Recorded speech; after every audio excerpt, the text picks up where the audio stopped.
Hello and welcome back to another video. My name is Gordon Frayne and today we are answering the question of, is decentralized finance the future? And we're going to be making an argument as to why, yes, it absolutely is.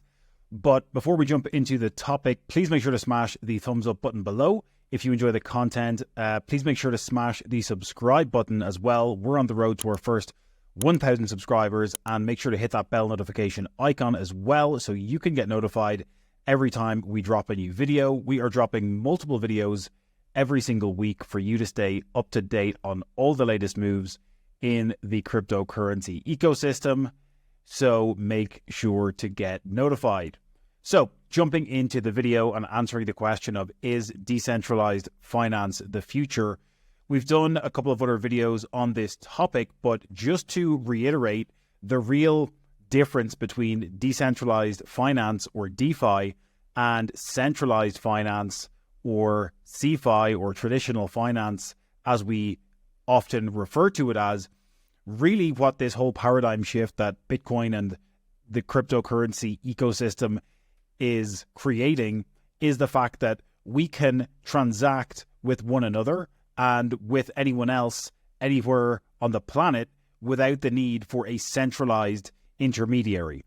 And the entire decentralized finance ecosystem is built on blockchain technology, which leverages smart contracts to facilitate transactions in a peer-to-peer manner. So when you're sending typical transfers or settlements in the centralized finance or traditional finance world, those settlements and those transfers have to go via a bank, or they are going via a settlement layer in the form of a bank, and the bank or the settlement layer is acting as the centralized intermediary in the middle of the transaction between you and that other person.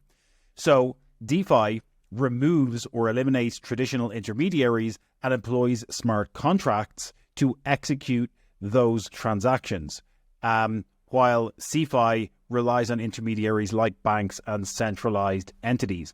So at the core of it, that is the main difference. And the reason this is so revolutionary is because it removes that centralized intermediary, but it removes so much friction and allows for the transfer of wealth and capital in a much more seamless manner and in a much more efficient manner. Much more efficient from an energetic perspective, because these transactions happen on the blockchain in a very, very short span of time, but also efficiency from a cost standpoint. The cost of executing blockchain transactions, especially on blockchains that are highly scalable like Solana, you are literally paying fractions of a cent to send and receive transactions and money.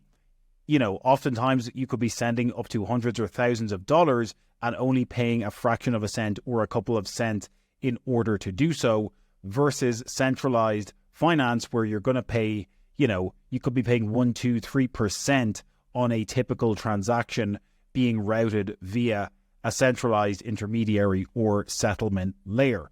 So the power that lies with DeFi is the fact that, you are becoming your own bank, essentially. You are removing the need for the centralized intermediary of the bank and leveraging blockchain technology and smart contracts to help facilitate those transactions and taking the power back in your own hands and, benefiting from the efficiencies of scale as more and more of us begin to use, adopt, and leverage this technology on a day-to-day basis. So, in my opinion, decentralized finance is very much the future. And we're going to look at just a quick example because, we've even got centralized versus decentralized in the cryptocurrency world.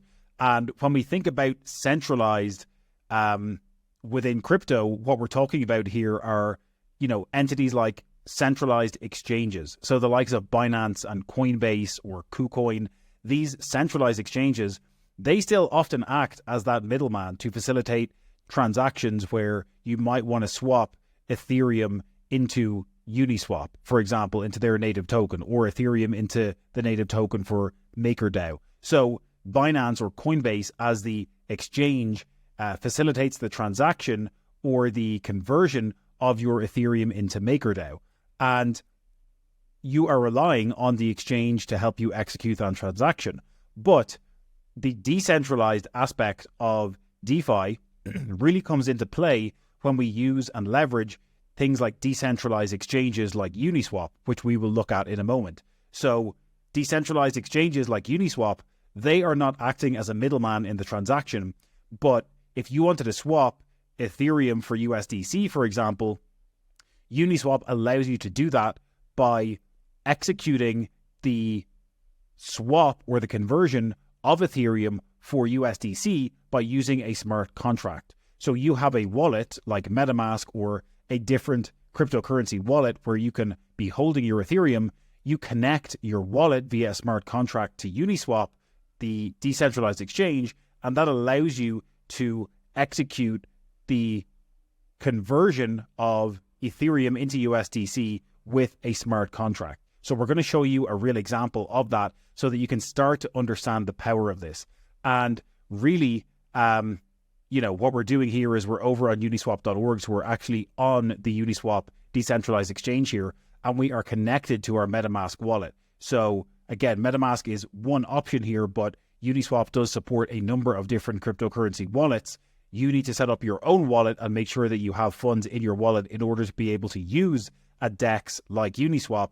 But for example, if we wanted to swap BNB into, let's just say, USDT, we can set up that transaction here on the decentralized exchange. We're already connected to my wallet, so Uniswap knows how much BNB I have in my wallet, and it's going to allow me to basically set up a transaction for swapping BNB into USDT. So we can see here that if I want to swap 0.001 BNB into USDT, that would be the equivalent of about 53 cents. So what we can also see here is the fee breakdown. So we're using the Binance Smart Chain network. And again, the network that you choose to use when you are swapping and using a DEX will determine the gas fees and the transaction fee. Again, that's detail for another video. But what's happening here is on the back end, people are providing liquidity for this trading pair. People like you and me, so people like retail investors and other people who own crypto are supplying liquidity to this trading pair, specifically BNB and USDT, on the Uniswap protocol. And when we want to swap BNB for USDT, it gets routed through that liquidity pool, and we are paying a small transaction fee in order to execute that transfer. On the back end, what's happening is the people who are providing the liquidity for this trading pair, they are earning this fee. And you got to remember that the more and more that people are using DeFi and these protocols and all of these different chains, the more transactions that are happening every single day. There are hundreds of thousands and millions of transactions happening across different trading pairs every single day across different decentralized exchanges. And there's an opportunity for you and me on the other side, as a liquidity provider, to earn money by providing liquidity for doing these fees, which we will look at in a moment. But basically, if I want to swap BNB for USDT, I set up the numbers, I set up the swap, it shows me how much the network cost is going to be, and then I can execute that swap, confirm swap. It's going to open up my MetaMask wallet to ask me to confirm that transaction. I click confirm, the swap has been submitted, and my BNB is being swapped into USDT. And then if we open up the MetaMask wallet, we can see that there is one pending transaction happening. But what we will see is that the swap will happen. You can see it's just after confirming. What we have done is we have swapped 0.001 BNB for 53.53 USDT. It's really as simple and as quick as that. Okay. So as I mentioned, on the counter side or on the back end, what's happening there is this transaction that I entered is being flowed through a liquidity pool for this trading pair. And you can be a benefactor of earning money by being a liquidity provider for any specific trading pair. And what we're going to do now is we're going to jump over to Orca, which is a decentralized exchange on the Solana blockchain. And what we're doing here is we're showing you an example of liquidity provision. This is concentrated liquidity provision for a couple of different trading pairs here on the Orca exchange. So again, we can use tools like DeFi Llama to assess everything that's going on in the decentralized finance space and see all these different trading pairs and different yields that can be earned from different trading pairs on different decentralized exchanges. We've got other videos on DeFi Llama on the channel for you to check out. But if we jump back over here to Orca, basically let's break down what's going on here. What we're doing is we are providing liquidity to two different trading pairs here on the Orca exchange. And the first pool we're supplying liquidity to is Render Sol. And the second pool we're providing liquidity to is Sol USDC. And what we're doing here is we're providing liquidity to both of these pools. And when someone uses the Orca exchange to swap Render for Sol, or to swap Sol for USDC, or USD for Sol, vice versa, we are earning yield. So that transaction fee, it's the same thing on Orca. If we just go to orca.so, Orca is very similar to Uniswap. It's just on a different chain. So what we can do is, as we showed you, we can use Orca to swap Sol for USDC. And if we are someone who is executing a transaction to swap Sol for USDC, we are going to pay that very small transaction fee again. And this is where you can earn money, because when someone pays that small transaction fee, we are earning a yield. And by providing liquidity to that trading pair, we are earning the transaction fees from the people who are swapping those two assets. So you can see here that we've got about $170 of pending yield just from the past couple of days of supplying liquidity into both of these trading pairs. You can see that for Render Sol, we're getting about a 1.2% yield on about $2,500 in a 24-hour period. And we're getting just under 1% yield on the Sol USDC trading pair, again, in a 24-hour period. So these numbers begin to stack up and rack up as you continue to provide liquidity to those different trading pairs on different exchanges. So is decentralized finance the future? In my mind, absolutely. It is opening up a completely new realm for being able to transact with other people anywhere in the entire globe.